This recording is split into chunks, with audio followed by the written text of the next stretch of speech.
ओम आप्यायन्तु ममांगानि वाक्प्राणश्चक्षुश्रोत्रमथो बलमिन्द्रियाणि च सर्वाणि सर्वं ब्रह्म उपनिषदं माहं ब्रह्म निराकुर्याम् मा ब्रह्म निराकरोत् अनिराकरणमस्तु अनिराकरणं मे अस्तु तदात्मनि निरतेय उपनिषत्सु धर्मा ते मयि सन्तु ते मयि सन्तु। ओम शांति शांति शांति। छंदोग्य उपनिषद के 5वें अध्याय में पहले खंड में हम लोग कहाँ पर हैं? ओहो ओहो, अरे कब के क्रॉस कर गए, दिमाग उड़ गया। 8वें अध्याय में, छांदोग्य उपनिषद के 8वें अध्याय में पहला खंड में हम लोग तीसरे 5वां मंत्र, ठीक है।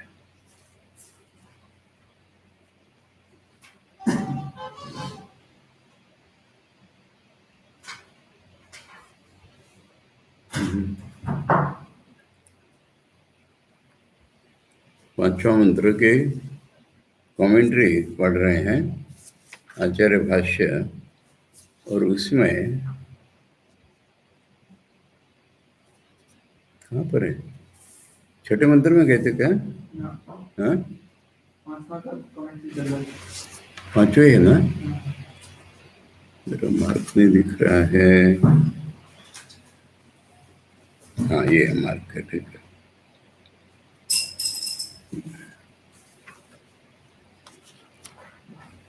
मंत्री पढ़ लेते हैं एक बार। सब ब्रूयात् न अस्य जरया एतज्जीर्यति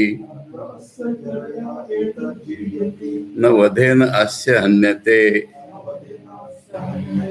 एतत् सत्यं ब्रह्मपुरम् अस्मिन् कामः समाहिता एष आत्मा अपहत पाप्मा विजरो विमृत्यु विशोको विजिगत्सो अपिपासः सत्यकामः सत्यसंकल्पो यथा हि एव इह प्रजा अन्वाविशन्ति यथानुशासनं यम यमन्तम् अभिकामा भवन्ति यम जनपदं यम क्षेत्रभागं तम तमेव उपजीवन्ति। इसमें ये हो गया हमारा कि इसके शरीर में जरा होने से इसको बुढ़ापा नहीं आता, शरीर के मरने से ये मरता भी नहीं। यहाँ तक हो गया। उसके बाद ये सत्य है, ये जो ब्रह्म है, ये ब्रह्मपुर जो है, ये सत्य है, ये भी हो गया। इसके बाद इसी में सारे कामनाएं समाहित हैं, ये भी हो गया, ठीक है। हाँ, इसके बाद है एष आत्मा। तो यही तुम्हारी रियलिटी है शिष्य की। गुरु शिष्य को बता रहे थे यही तुम्हारी रियलिटी है। यहाँ से भाष्य पढ़ना है। एष आत्मा भवताम स्वरूपम।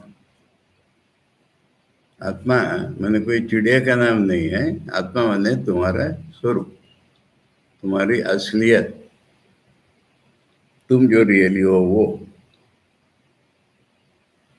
शृणुत तस्य लक्षणम। अब उसके जो कैरेक्टरिस्टिक्स हैं, उसके जो लक्षण है, उसकी जो पहचान है, वो सुन लो हमसे। यानी अब वो बूढ़ा नहीं होता है, नहीं होता है, हो गया।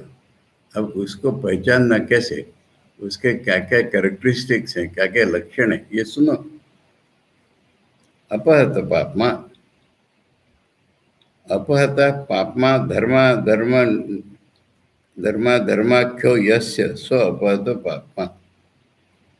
हर जगह आचार्य ने ये भाष्य किया है, जहां भी पाप का सवाल आया है,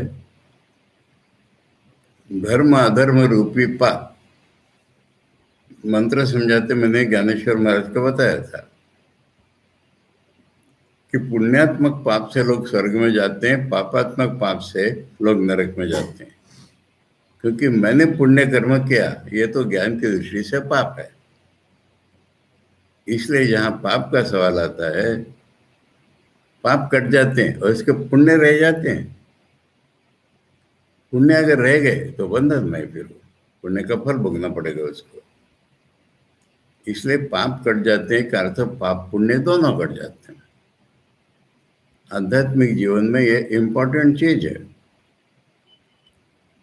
अच्छा बुरा एक ही चीज है, थोड़ा रिलेटिवली इधर से उधर, इधर से उधर, परंतु आध्यात्मिक दिशा ही अलग है, डायमेंशन ही अलग है। तो इसलिए ये जैसे मैंने कहा अभी, मैं के ऊपर उठ जाना अध्यात्म है। और मैं अच्छे कर्म करूंगा, रिलेटिवली अच्छे हैं कुछ कर्म, उसमें कुछ बुरे भी होते हैं। स्वामी जी ने कहा ऐसा एक भी कर्म नहीं है जो 100% अच्छा हो, बुरा तो हो गई। इसलिए ये पाप से दूर है, माने पाप पुण्य दोनों से दूर है, धर्माधर्म से दूर है। धर्माधर्म कारण, पाप पुण्य इफेक्ट। तो ये धर्माधर्माख्य, जिसका नाम धर्म अधर्म है, उस पाप से ये दूर है। यानी मैं करता है भाव इसमें नहीं है, ये सवाल सीधा हो गया। तथा विजरो, इसमें जरा नहीं है, विमृत्यु मरण नहीं है। अब आचार्य इन शब्दों का आधार लेकर के कुछ प्रश्न खड़े करके इतने डेप्थ में हमको ले जाने वाले की कमाल है। क्योंकि पहले बोल दिया है कि शरीर के बुढ़ापे से बूढ़ा नहीं होता, शरीर के मरने से मरता नहीं। दोबारा क्यों कह रहे हैं, दोबारा क्यों कह रहे हैं? इसलिए श्रुति की कोई भी बात फिजूल नहीं होती, ये आचार्य के कमेंट्री का इंपॉर्टेंट होता है। तो इसलिए ऐसा नहीं कि रिपीट कर दिया, ऐसा नहीं है। तो दोबारा क्यों होते हैं, ऐसा सवाल उठाया आचार्य ने। तदुक्तम पूर्वमेव न वदेना से अन्यते इति किमर्थम पुनरुच्यते। पहले कह दिया कि मारने से मरता नहीं है, ये शरीर के मरने से, तो क्यों रिपीट कर रहे हो? देखो इसमें से आचार्य ने कैसा अर्थ निकाला, मन निकाला मैंने, है तभी तो निकाला। यद्यपि देह संबंधिभ्याम जरा मृत्युभ्याम न संबद्धते, अन्यथापि संबंध स्थाभ्याम स्यात् इति आशंका निवृत्त्यर्थम। कठिन में उल्टी बात है। उल्टी मैंने पहले कहा है कि ये मरता नहीं है, फिर कहा है कि शरीर के मरने से भी नहीं मरता। यहाँ पर पहले बोल दिया शरीर के मरने से नहीं मरता। अरे शरीर के मरने से नहीं मरता पर वैसे नहीं मर सकता, ये सवाल है। समझ में आई बात? मूल प्रश्न था कि अगर ये शरीर के अंदर है तो शरीर के बुढ़ापे से बूढ़ा हो जाएगा, शरीर के मरने से मर जाएगा। तो बोला कि नहीं, शरीर के बूढ़े होने से बूढ़ा नहीं होता, शरीर के मरने से नहीं मरता। और फिर इसके कैरेक्टरिस्टिक में बता रहे कि बूढ़ा नहीं होता, मरता नहीं। रिपीट क्यों किया? अरे शरीर के मरने से पेड़ नहीं मरा, डाली मर जाती है ना, सूख जाती है ना। तो सारे शरीर के मरने की क्या जरूरत है? अब कोई हमको पैरालिसिस हो जाए, कुछ हो जाए, एक उंगली सूख गई हमारी, ये शरीर थोड़ी मरा है। इसलिए कभी नहीं मरता, कभी नहीं बूढ़ा होता। प्रश्न शरीर का निकला था इसलिए बोल दिया, परंतु ये संभावना तो रह जाती है ना। शरीर जवान है, अब मन को तो सोचो ना, मन बूढ़ा हो जाता है किसी किसी का बचपन में ही, मन मर भी जाता है ऑलमोस्ट डिप्रेशन में। ये तो मन की बात हो गई, उदाहरण के लिए बोला मैं।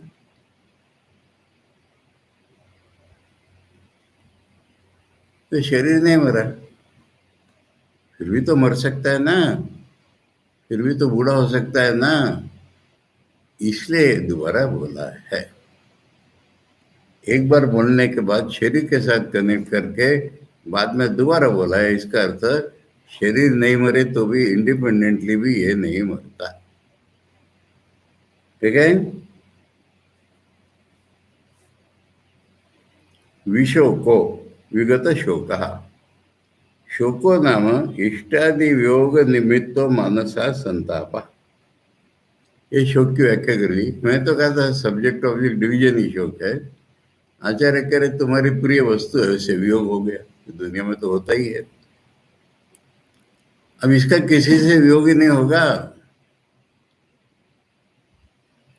क्योंकि उसी में सब कुछ है ना।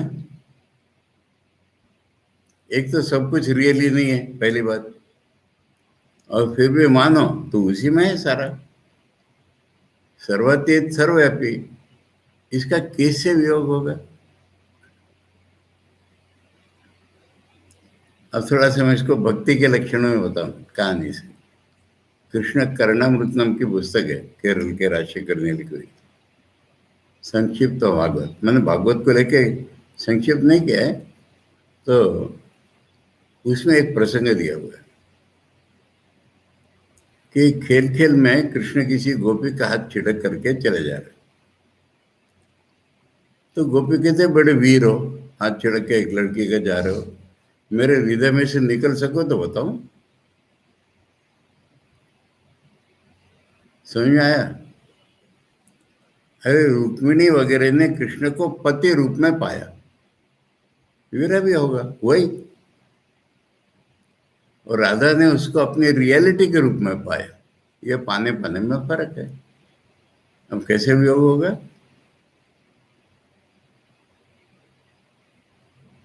तो इसलिए ये अगर सब कुछ हो गया है, सब कुछ इसके अंदर है, ये रियलिटी हमारी, इसको पहचानने से आदमी, मैं कहूँगा पहले तो पागल ही होगा, ज्ञानोन्मत्त, प्रेमोन्मत्त।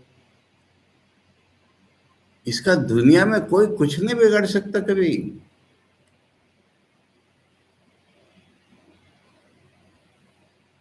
इसलिए शोक इष्टादि वियोग हो गई नहीं इसके।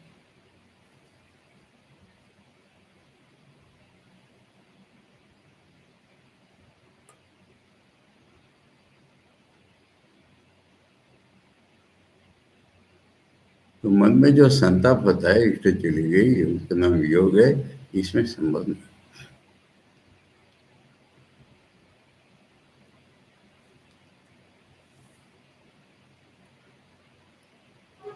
मराठी में एक प्रवाद सुना है तुमने? मरका गुरुचा रडका चेला, दोन्हीचा बोध वाया गेला। म्हणजे गुरु मर रहा है, शिष्य रो रहा है, दोनों का बोध बेकार है कहते। गुरु से हमारा वियोग हो जाए, गुरु से वियोग कभी होता ही नहीं है, ठाकुर कहेंगे बार बार। तो ठीक है, विश्व को बहुत बड़ी चीज है।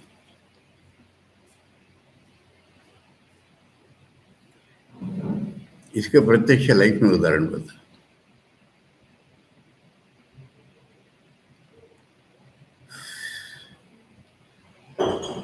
शांतात्मा जी थे, और बुढ़ापे में बिल्कुल आखिरी दिनों में प्रेमानंद मेमोरियल में रहते थे। स्वामी जी के मंदिर के सामने है ना, मालूम है ना, प्रेमानंद मेमोरियल नाम है उसका। अब कोई आदमी हम लोगों में से, सन्यासी में से मर गया, तो उसको फिर इस मंदिर के सामने, उस मंदिर के सामने ले जाके फिर स्मशान में ले जाते हैं। तो स्वामी जी के मंदिर के सामने, मैंने इनके रूम के सामने लाया, इनको बोला गया ये आकर के देखते हैं, उसका नाम उनका पहचान का होगा तो अमुक चला गया, एक आंसू टपकता, बस एब्सोल्युटली शांत उसका। कितनी बार देखा है एक ही क्रम।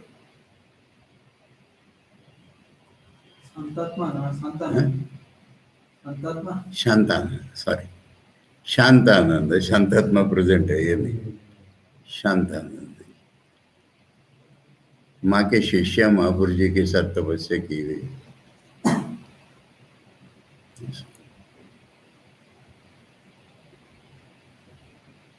देखो देखो अभी बहुत सी चीजें आने वाली है। आत्मा ऐसा है वैसा वैसा हम रट देते हैं, ये ध्यान की वस्तु होती है सारी। अच्छा, विजिगत्सो विगताशनेच्छु अपिपासो अपानेच्छु। भूख नहीं लगती, प्यास नहीं लगती, इच्छा ही नहीं होती कर, इसमें शंका उठाई दोबारा। ननु अपहत पापमत्वेन जरा देहा शोकांता प्रतिषिद्धा एव भवन्ति। जब पहले कह दिया कि पाप ही नहीं है, आपने कह दिया पाप पुण्य ही नहीं है, तो बुढ़ापा नहीं है, किसी प्रकार के शोक नहीं है, ये सब बोल के आपने कारण प्रतिषेधात। क्योंकि बुढ़ापा या शोक जिस द्वैत भेद ज्ञान से होता है वही नहीं है। धर्माधर्य कार्य ही ते, बुढ़ापा शोक ये तो सारे धर्म या अधर्म से होते हैं ना, पुण्य पाप के ये कार्य हैं, ये नहीं है। इसलिए जरादि प्रतिषेध नवा धर्माधर्मयो कार्याभावे विद्यमानयो अपि असत असत समत्वमिति पृथक प्रतिषेधो अनर्थक स्यात्। अरे भूख नहीं लगती, प्यास नहीं लगती, मतलब इम्परफेक्शन ही खत्म उसके, तो भूख प्यास नहीं लगती है क्या दोबारा बोल रहे हो?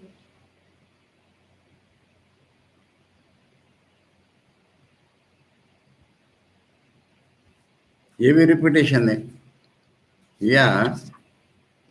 हाँ, इसी की बात चल रही है। इसके पहले क्या था?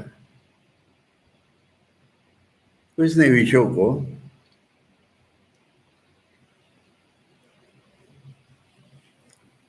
हाँ शोक नहीं होता, ये भी कहने की जरूरत नहीं है। धर्मा धर्म ही नहीं है तो शोक कैसे होगा? पाप से ही शोक होता है, शोक कैसे होगा? इसमें एक मजा है, आनंद का नाम नहीं लिया है, परंतु इसमें अनुस्यूत है ना। अगर कोई पुण्य करेगा तो आनंद होगा ना उसको।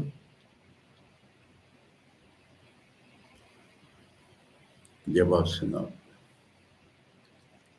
सत्यम एवं तथापि, तुम्हारी बात ठीक है, मना नहीं कर रहे हैं, तथापि धर्म कार्य आनंद व्यतिरेकेण स्वाभाविक आनंदो यथा ईश्वरे विज्ञानमानंदम ब्रह्म इति श्रुते है। समझ में आ रही बात? अरे वो क्या आनंद है क्या? पुण्य से होने वाला सुख, वो आनंद नहीं। ईश्वर को माने ब्रह्म को, ब्रह्म के बारे में सुना नहीं है? विज्ञानम आनंदम ब्रह्म, वो तो उसका स्वरूप है। मैं वो थोड़ी कटेगा। सुख दुख दोनों नहीं रहते, दुख दोनों नहीं रहते। इससे बहुत लोगों की कल्पना है कि सीधा प्रज्ञा पत्थर जैसा होता है। न्याय वैशेषिक सांख्य योग दुख की निवृत्ति सुख प्राप्ति का कहीं वर्णन नहीं है, कहीं नहीं है। सुख का पता ही नहीं है। और न्याय वैशेषिक तो आत्मा जड़ हो जाती है मानते मुक्ति में, कोई फीलिंग नहीं, कॉन्शियसनेस ही नहीं है। और सांख्य चेतन तो मानती है और दुख रहित हो जाता है, दुख रहित हो जाता है। दुख से इतने परेशान सांख्य वाले,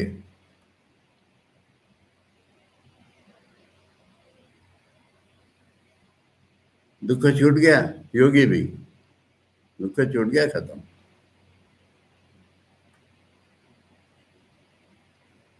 तो कह रहे अरे वो क्या आनंद है क्या? स्वाभाविक आनंद नहीं है उसमें। उसको धक्का नहीं लगेगा कहीं।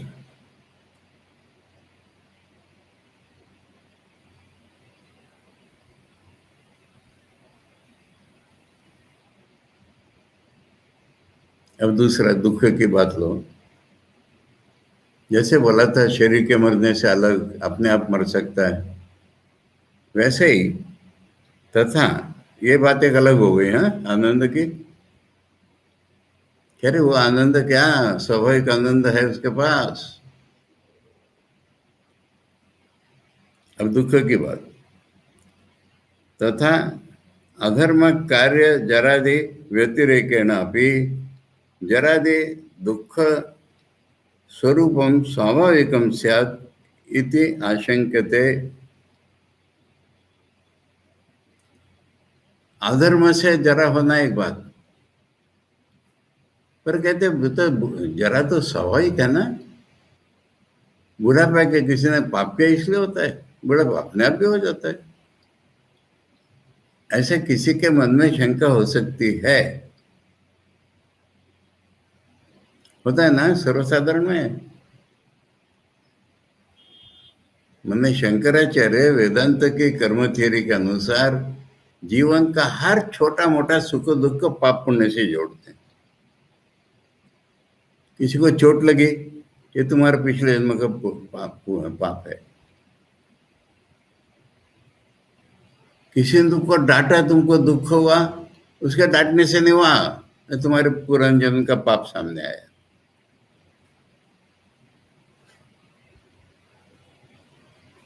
कहते ऐसे ही होता है क्या?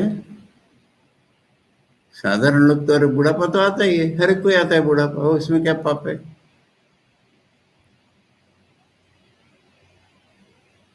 बुढ़ापा आएगा तो दुख भी होगा। अतो युक्तात् निवृत्तये जरादीनां धर्माधर्माभ्यां पृथक प्रतिषेध जरादि ग्रहणम सर्व दुख उपलक्षणार्थम। इसलिए फिर वो बुढ़ापा नहीं आता, माने किसी प्रकार का दुख उसको नहीं होता। आनंद स्वाभाविक है और दुख होता ही नहीं।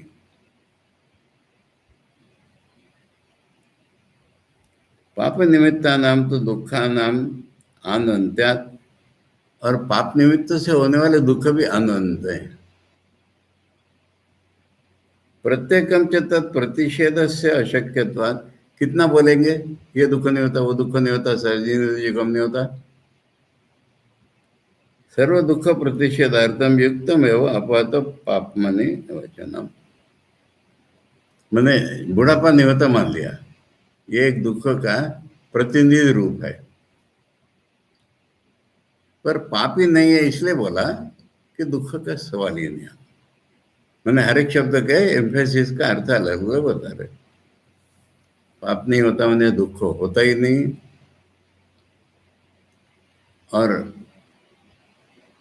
धर्म से होने वाला सुख तो मामूली है, रियल सुख तो उसके पास है ही। इसलिए सारे शब्द ऐसे समझा दिए। अब कुछ पॉजिटिव गुण इसके, ये नेगेटिव गुण सुनते रहे महात्मा के। आचार्य ने एक पॉजिटिव इसमें जोड़ दिया, आनंद उसका परमानंद। सत्या अवितता कामा यस्य स्वयं सत्य कामा। जिसके डिजायर्स ट्रू डिजायर्स होते हैं वो सत्य काम है। वितता ही संसारी नाम कामा, और ये कॉन्ट्रास्ट में बताया जा रहा है। संसारियों के काम मिथ्या होते हैं, ईश्वर से तद विपरीता, ईश्वर के उल्टे ही होंगे। तथा काम हेतवा संकल्पापि, संकल्प से काम उत्पन्न होता है तो संकल्प भी आदमी के मिथ्या होते हैं, ईश्वर के मिथ्या नहीं होते।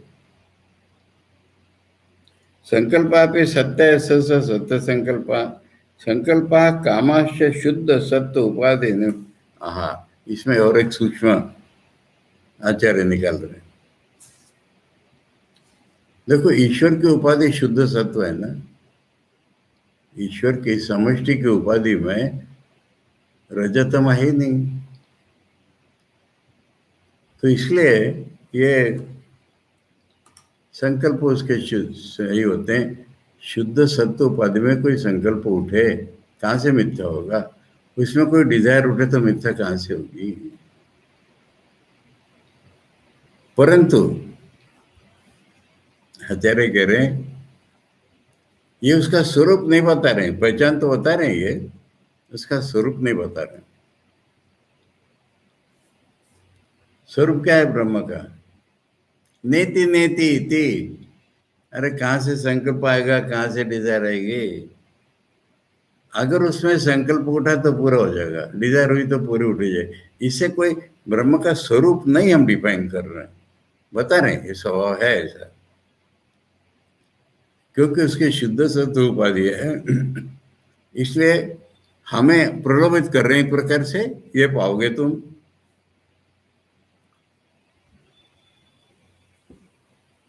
ये तो वैष्णव का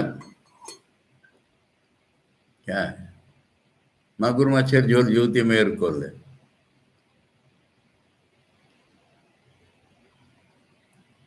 आचार्य एम्फेसिस उनका निर्गुण पर एक बात, दूसरा हमको स्वरूप बुलंद नहीं चाहते, इसलिए ये छोटी सी बात है ये।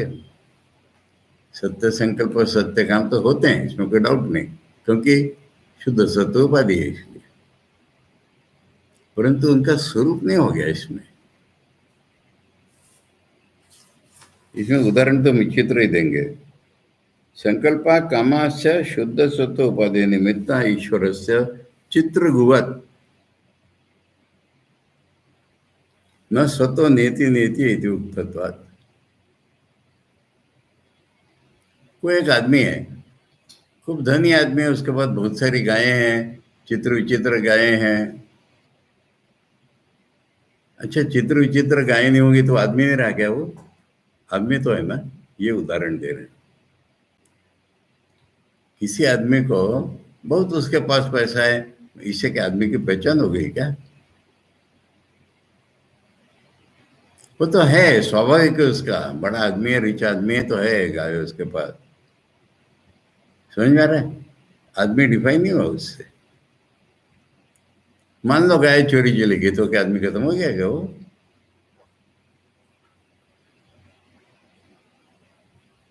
ठाकुर कह रहे ये ब्राह्मण लोग ईश्वर का ईश्वर है ऐश्वर्य गिनते रहते। अरे ऐश्वर्य तो होगा ही, शुद्ध सत्व उपाधि है उसकी, स्वरूप नहीं है। स्वरूप सबसे बियॉन्ड है, यही स्वरूप। यथोक्त लक्षण एवं आत्मा विज्ञेयो, मैंने ये आत्मा है शुरू किया था ना।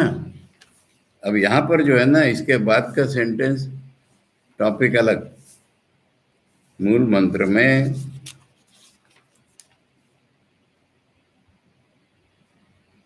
सत्य संकल्पों तक एक टॉपिक है, हाँ? बाद में दूसरा। तो इसलिए यहां पर बोल रहे हैं, क्या बोला याद है तुमको? पता चला? तुम्हारा स्वरूप बोलाइए, ब्रह्म के लक्षण बोले मैंने, तुम्हारा स्वरूप बोलाइए। अब स्वरूप है तो क्या नाचोगे खुशी होके? उसको रियलाइज करना याद रखो। तुम्हारा स्वरूप है, आज तुम ऐसे हो, इसलिए तो प्ररोचन किया गया, उसको रियलाइज करो। कैसे वेदांत को पढ़ने वाले कहते हैं रियलाइज नाम की कोई चीज नहीं होती? पागल खाने में भेजो उनको। यथोक्त लक्षण एवं आत्मा विज्ञेय हो। अच्छा, विज्ञ क्या हो जाएगा? अपने आप हो जाएगा। गुरुभ्या शास्त्रताश्च आत्मसंवेद्यतया च स्वराज्य काम ही। अगर तुम्हें मुक्ति की कामना है, स्वराज्य कामना है, तो गुरु के मुंह से सुनो, शास्त्र की बात सुनो, खुद अनुभव करो इसको। कितनी डायरेक्ट बात है ये। वो कहा उसने, आर्ष विद्यालय वाले ने, you should not expect any mystic experience.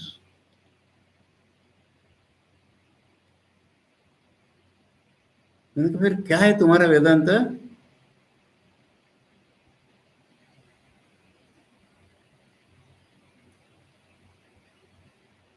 क्या आचार्य भाष्य नहीं पढ़ा इन लोगों ने? वेदांत पढ़ा क्या है? यथोक्त लक्षण एवं आत्मा विज्ञेयो गुरुभ्या शास्त्रतः च आत्मसंवेद्यतया च। गुरु से पढ़ो, शास्त्र की बात पढ़ो और अनुभव भी करो, स्वराज्य काम है। हाँ, तो मुक्ति की इच्छा नहीं है, फिर टिके घूमो जहाँ घूमना है। उसने बताया है, विवेक चूड़ामणि में आचार्य का श्लोक है, बिना अपरोक्षानुभव ब्रह्म शब्द न उच्यते।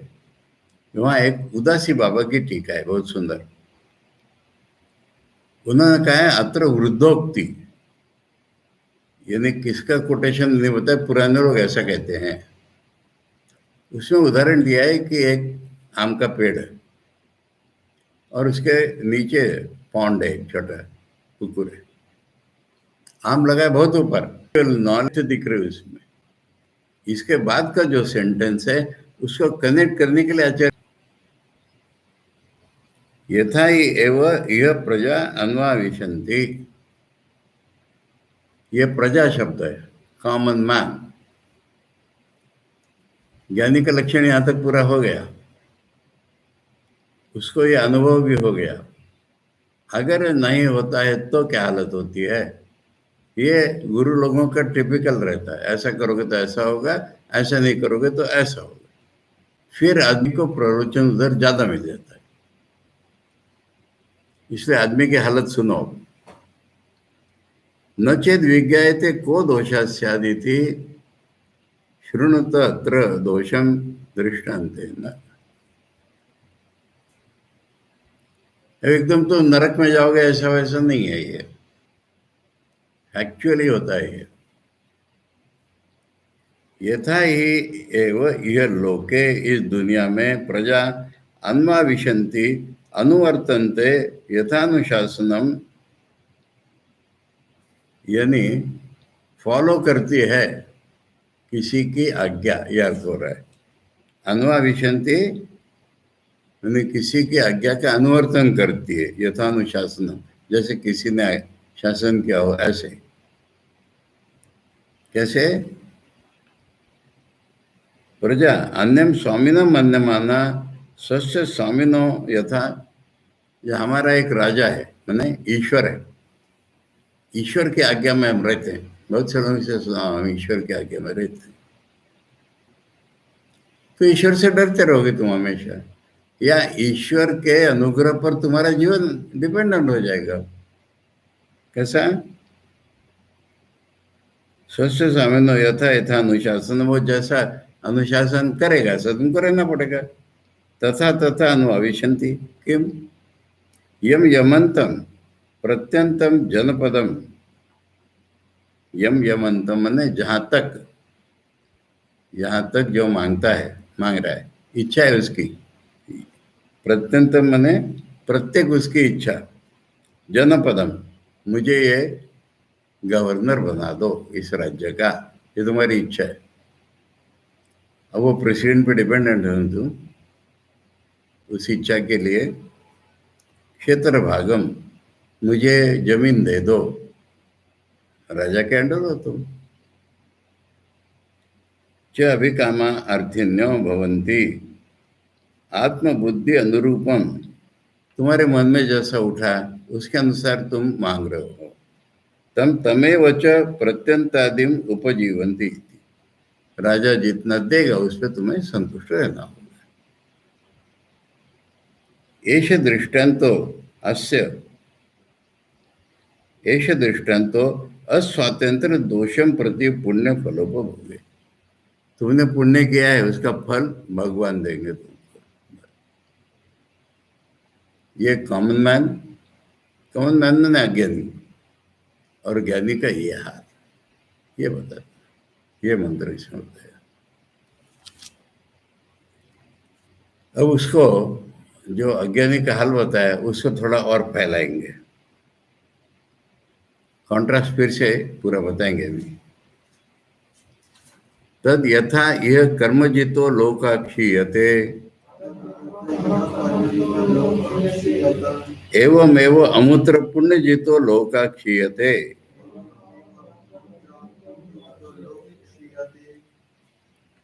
तद इह आत्मानम अननुविद्य व्रजन्ति एतांश सत्यान् कामान् तेषां सर्वेषु लोकेषु अकामचारो भवति। अथ इह आत्मानम् अनुविद्य व्रजन्ति तांश्च सत्यान् कामान् तेषां सर्वेषु लोकेषु कामचारो भवति। इसमें भी दो आइडियाज। पहले यह है कि इस दुनिया में जैसे जितना कर्म करोगे उतना ही फल मिलता है, क्षीण हो जाता है वो, ऐसे स्वर्ग में जाओ, पितृलोक में जाओ, इस लोक में जाओ, उस लोक में जाओ, ब्रह्मलोक छोड़ करके। ये सब बात ब्रह्मलोक की चल रही है ना, उसकी महिमा बता रहे हैं कि बाकी जितने भी लोक में जाओ पुण्य खत्म हो जाएगा कि तुम वापिस। पहली बात। दूसरी बात, आत्मा को जाने बिना, इसमें देखो समझने के लिए, आत्मानम अनुविद्य व्रजन्ति एतांश सत्यान कामान, है ना, उसमें जोड़ो। समझ में आ रही बात? ठीक है। आत्मा को बिना जाने जाते हैं, सत्य कामों को बिना जाने जाते हैं, ऐसा पीछे से लगे उसमें। यानी आत्मा सत्य काम है बोल दिया है ना, आत्मा की सारी इच्छाएं पूरी होती बोल दिया है ना। तो आत्मा को बिना जाने माने सारी सत्य होने वाली इच्छाओं को बिना जाने जाता है। वो सब जगह स्वतंत्र नहीं है, कहाँ कहाँ जा पाएगा, कहाँ कहाँ नहीं जा पाएगा। ठाकुर का उदाहरण है ना, 7 मंजिल के ऊपर राजा रहता है, कोई ऑफिसर पहले मंजिल तक, कोई दूसरे मंजिल तक। राजा का बेटा होगा ऊपर से नीचे, नीचे पर कहीं भी घूमेगा। यानी ऊपर के लोक में जाएगा, नीचे आएगा पुण्य क्षीण होने पर। और ऊपर कितना ऊपर जाओगे, सब जगह नहीं जा पाओगे। आत्मा को जाने बिना तुम सब जगह नहीं जा पाओगे। और आत्मा को अगर जान लिया, अर्थात आत्मा सत्य काम है ये भी जान लिया, वो आत्मा है वैसा, तो फिर तुम जहां मर्जी जा सकते हो।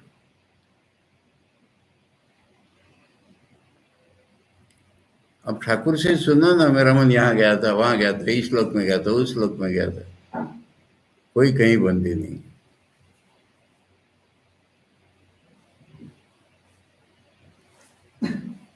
अब क्यों उठेगी इच्छा, पूछो ठाकुर से, क्यों उठी इच्छा। और इसमें एक रहस्य और है, दूसरी जगह बताया यहाँ पर। अगर उसकी इच्छा हुई तो तुमको भी किसी लोक में ले जा सकता है। एक उदाहरण बताता हूँ, समझ में आ गया, बताया हुआ मैंने, रिपीट कर रहा हूँ। एक सास अपनी बहू को लाई महापुर जी के पास, कह रहे महाराज इसका छोटा बेटा मर गया, मैं बड़ी दुख में। उसने आके महापुर जी के पैर पकड़े, मेरा वंशी मुझे एक बार दिखा दो, फिर मैं नहीं रहूंगी। अब सारे लोग बैठे हुए अचंभा कर रहे कि दिखाएंगे कैसे, और इतने दिन देखा नहीं क्या, एक बार देख क्या हो जाएगा। बार बार वो यही कह रही है, महापुर जी के पैर पकड़े हुए। महापुर जी दीवार पे ठाकुर का फोटो है, वो देख कर कह रहे उनकी इच्छा होगी तो हो भी जाएगा। अब उतना ही सुन के शांत हो गई वो और चले गए फिर। और 2-3 दिन के बाद फिर आए वो दोनों जने, और वो तो नाचते कूदते आ रही हंसते, मैंने वंशी देख लिया, अब मुझे दुख नहीं है। मैंने वंशी को भगवान श्री कृष्ण के साथ खेलते हुए देख लिया, अब मुझे कोई दुख नहीं। मैंने वो कि श्लोक में क्या होगा वो उसको दिखा दिया। कृष्ण के दर्शन हो गए, वंशी के तो क्या। खैर, तो कह रहे आत्मा को जाने बिना सब, जैसे तुम्हारा जितना पुण्य है, जितना है उतना ऊपर जा सकते। पर जो सत्य काम जान लिया आत्मा, तब तुम सर्वेषु लोकेषु कामचारो हो। कामचारो माने इच्छा के अनुसार जाना।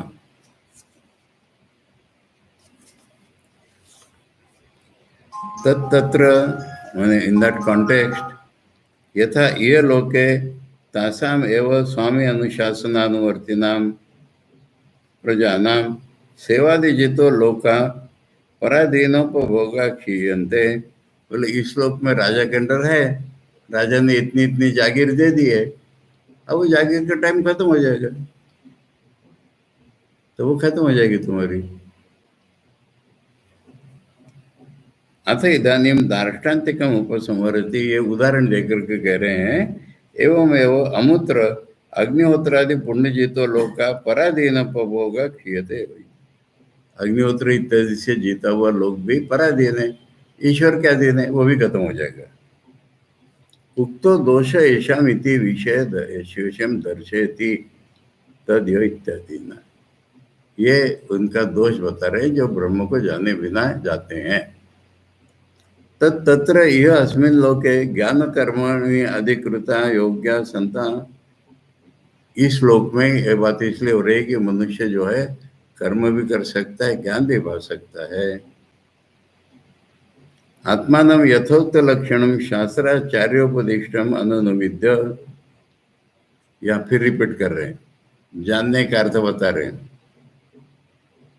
शास्त्र और आचार्य ने जैसा बताया वैसा यथोपदेशम अनु स्वसंवेद्यता अकृत्वा, उसका खुद अनुभव नहीं कर लिया, अगर शास्त्र से सुन लिया, आचार्य से सुन लिया, पर तुम्हारा अनुभव अगर नहीं हुआ तब तक व्रजंती देहादस्माद्यांति, मर जाते हैं।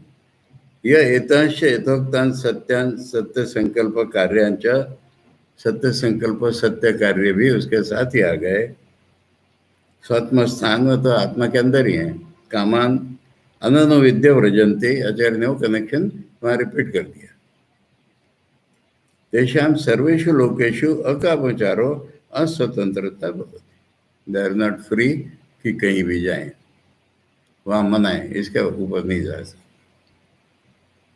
एक जगह आया था न तत्र दक्षिणायन्ति, उनके लिए बंद है वो रास्ता। यथा राजानुशासनानुवर्तिनाम प्रजानाम इत्यर्थ, राजा के शासन में प्रजा है ऐसे।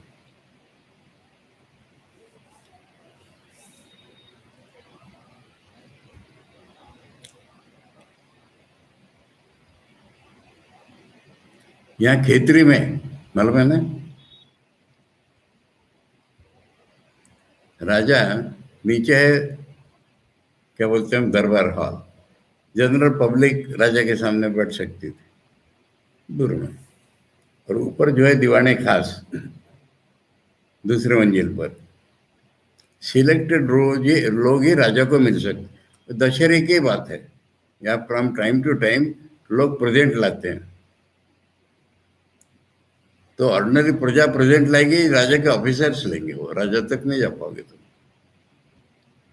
खास उसके जो लोग होंगे या जो भी सिलेक्टेड, वही वहां बैठ पाएंगे। ऐसे में वो नर्तकी आई थी कि हमें राजा को गाने सुनाने, और कुछ लोग कोशिश कर रहे थे आने की, उनको राजा के सरदार लोग भगा रहे थे। तब स्वामी जी ने राजा से कहा, राजा ये ठीक नहीं, बिल्कुल तुम राजा हो, प्रजा सारी तुम्हारी है, कोई तुमसे मिलने की इच्छा करे उसको मना नहीं होना चाहिए। तब राजा ने मान ली। पढ़ो इतिहास स्वामी जी का, यहाँ हम जहाँ बैठे इस खेतरी की कथा सुना रहे।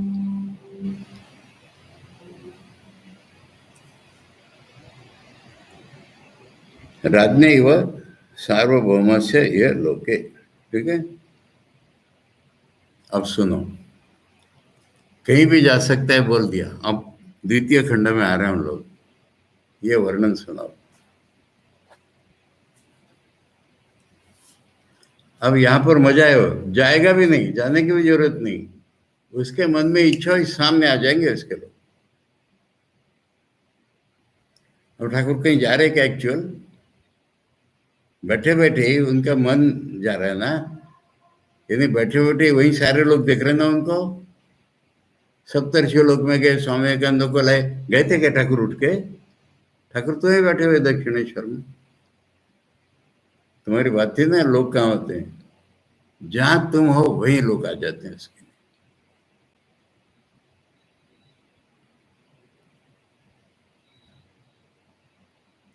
स यदि पितृलोक कामो भवति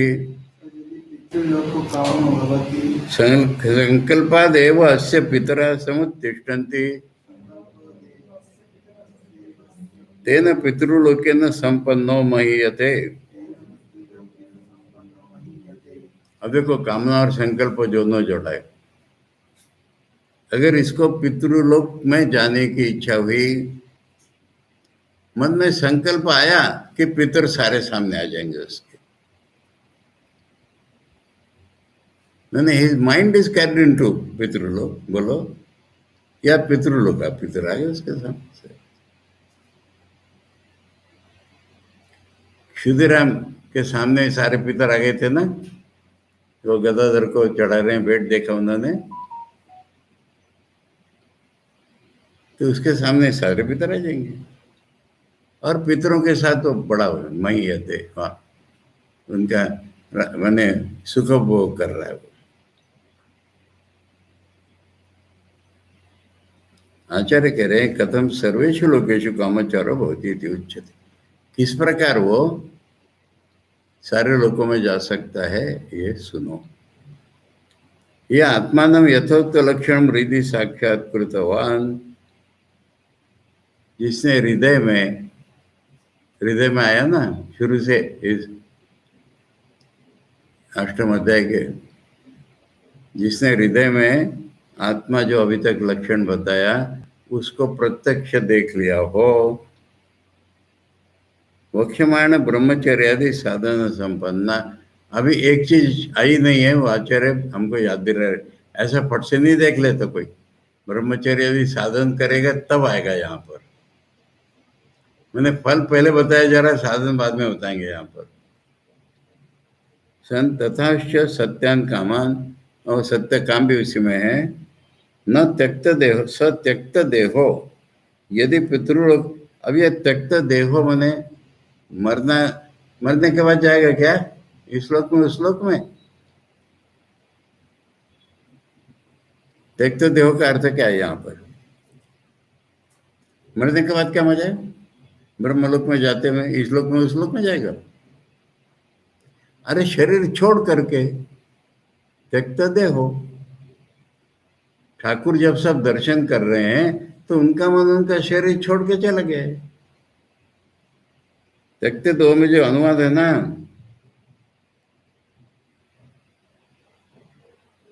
नीचे भाष्य का,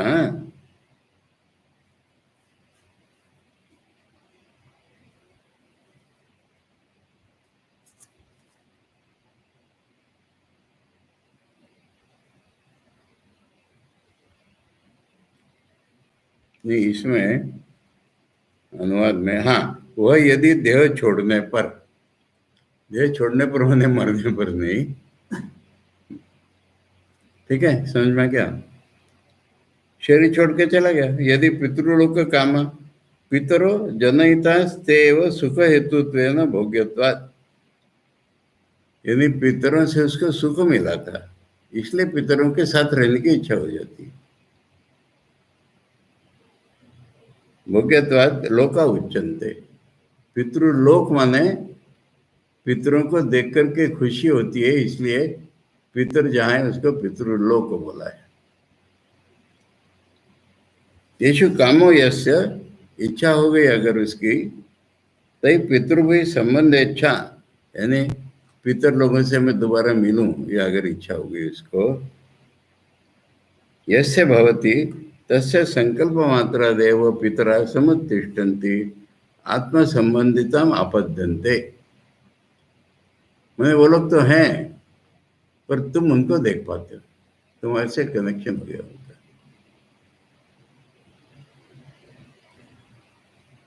विशुद्ध सत्वतया सत्य संकल्पत्वाद ईश्वरस्यैव तेन पितृलोकेन भोगेन संपन्ना। ईश्वर जैसे विशुद्ध सत्व ऐसे विशुद्ध सत्व हो गए, इसलिए उसको वो भोग मिल जाता है संपन्ना।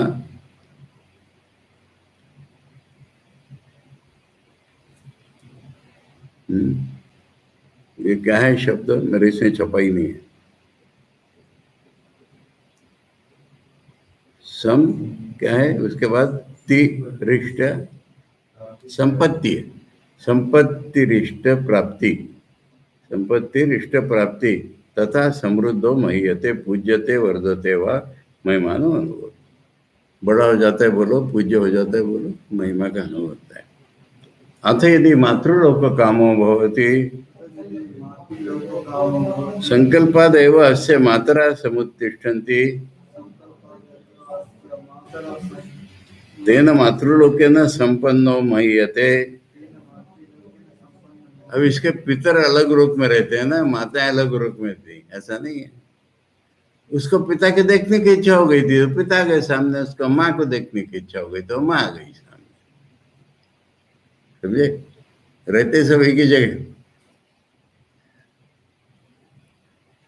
अब ये देखो, थोड़ा मैं ये बता रहा हूँ, ये 9 मंत्र के बाद आचार्य का भाष्य, कंफ्यूज मत करो, ये दूसरे मंत्र का भाष्य पढ़ लो। 9 मंत्र के बाद जो भाष्य है वो दूसरे मंत्र का भाष्य है,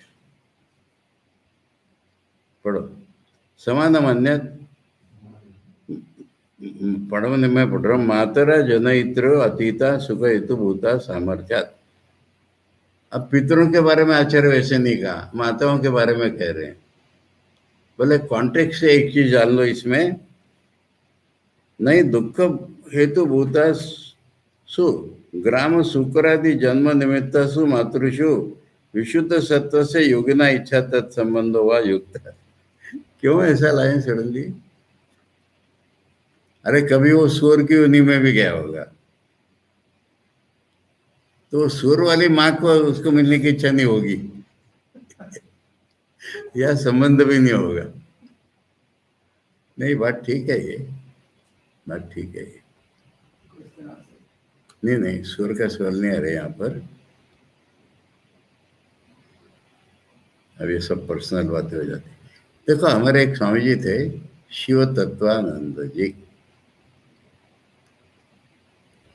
और पिछले जन्म में जिस माता, जो माता उनकी मिली थी उनको, वो उतनी साधनशील थी जितने ये थे। अब इस जन्म में दूसरे माता से उनका जन्म हुआ है, उसका भी कोई जन्म हुआ है, इन्होंने पहचान लिया था उसको, ये माता थी, उसे मिलने की इच्छा हुई थी उनका, ये मुझे पता है। इसलिए हर चीज का लाइफ में टेस्टिंग।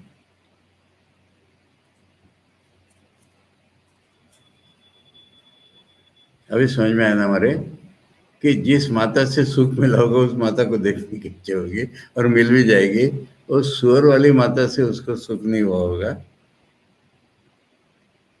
छोड़ो, वो कमेंट्री इसकी है बीच में।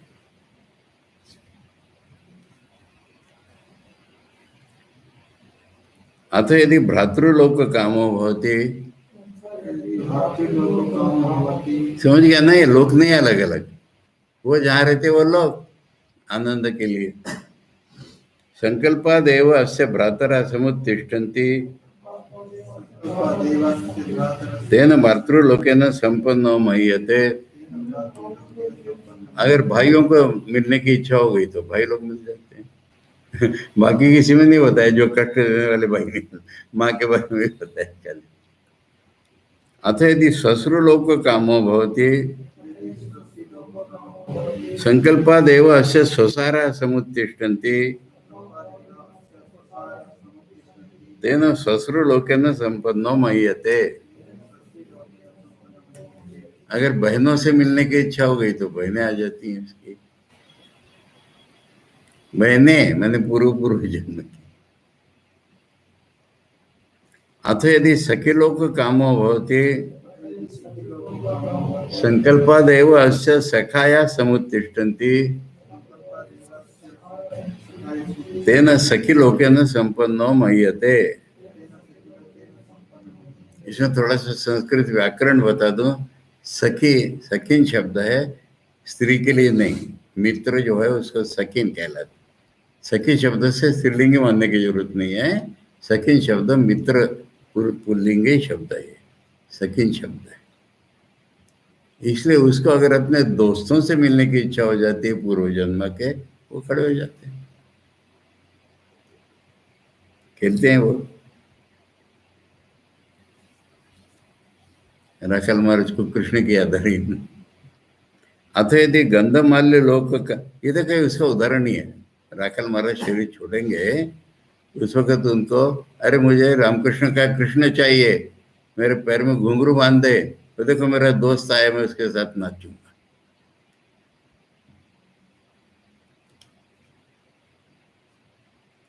अथ यदि गंधमाल्य लोक कामो भवति संकल्पादेवस्य गंधमाल्ये समुत्तिष्ठन्तः तेन गंधमाल्य लोकेन संपन्नो मह्यते। अब उसकी इच्छा हो गई, अच्छे अच्छे सुगंधित पुष्प माला पहनूंगा, तो सब माला आ जाती है उसके पास। अतः यदि अन्नपान लोक कामो होती संकल्पादेव अस्य अन्नपाने समुत्तिष्ठता तेन अन्नपान लोकेन संपन्नो मह्यते। अब इसमें किसका उदाहरण दो? अरे राजा महाराज का ही गोलगप्पा और सब हम लोग भी खाते हैं उसमें। उनकी इच्छा हुई कि बन जाता था,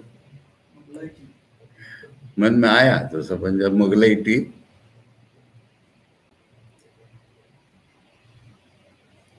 अथ यदि गीतवादित्र लोक कामो भवति संकल्पादेवस्य गीतवादित्र समुत्तिष्ठतः तेन गीतवादित्र लोकेन संपन्नो मह्यते। अब गाने बजाने की उसको इच्छा हो गई तो सारे वाद्य आ जाएंगे, लोग गाने लग जाएंगे। जो भी सुनना हो, बिस्मिल्लाह कहा कि नहीं सुनने, अभी सुनने में आजकल तो मिल जाती है इंटरनेट पे। अथ यदि स्त्रीलोक कामो भवति संकल्पादेवस्य स्त्रियः समुत्तिष्ठन्ति तेन स्त्रीलोकेन संपन्नो मह्यते। अब औरतों के साथ खेलने की इच्छा हो गई तो औरतें आ जाती हैं, औरतों के साथ में महान हो जाता है वो।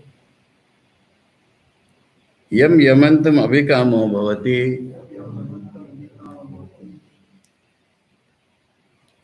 यम कामम कामयते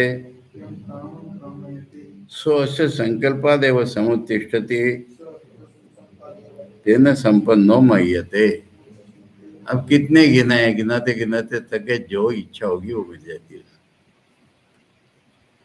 यम यमंतम प्रदेशम अभिकामो भवति, माने यम यमंतम का अर्थ हो रहा है जितनी जगह उसको चाहिए वो मिल जाती है। यम च कामम कामयते, जो डिजायर हो जाती है वो। यथोक्त व्यतिरेकेणापि, मैंने इतनी तो गिना दी, इसको छोड़कर के और जो जमीन चाहिए, जो कामना चाहिए, सो अस्य अंत प्राप्तुम इष्टा कामश्च संकल्पादेव समुत्तिष्ठति अस्य तेन इच्छा विघात तया अभिघात, हाँ, तेन इच्छा अभिघात तया अभिप्रेतार्थ प्राप्त्या संपन्न मह्यते देवता। उसकी कोई इच्छा टूटती नहीं है, जो भी इच्छा हुई सब। किस किस का है ये? राजा महाराज का, स्वामी जी का, ठाकुर का। ठाकुर के राज अगर ऐसा हो जाएगा तो मेरा ये सही है मान लूंगा, वैसा हो जाता है। स्वर्गलोक में तो ऐसा है, जो स्वर्ग में जाते हैं, स्वर्गलोक में तो ऐसे जो मांगते हैं वही मिलता है। स्वर्ग में तो तुमने जितना पुण्य किया होगा ईश्वर के अधीन उतना ही मिलेगा। और ये जो ये जो ब्रह्मलोक प्राप्ति जिसको हो गई, इसके जहां मर्जी जाए। उनको तो कोई चाह नहीं रहता। जिनको ब्रह्मलोक मिलता है उनको तो कोई चाह नहीं रहता, पर उसको तो कोई चाह नहीं रहता, डिजायर तो नहीं रहता। पर रह सकती है ना, वो तेरे क्या बिगड़ा, उसकी इच्छा हुई तो। और मैंने उदाहरण बता दिया तुमको इतने, राजा महाराज के इनको कोई ब्रह्मलोक में, क्या ब्रह्मलोक के नीचे थे क्या कहीं?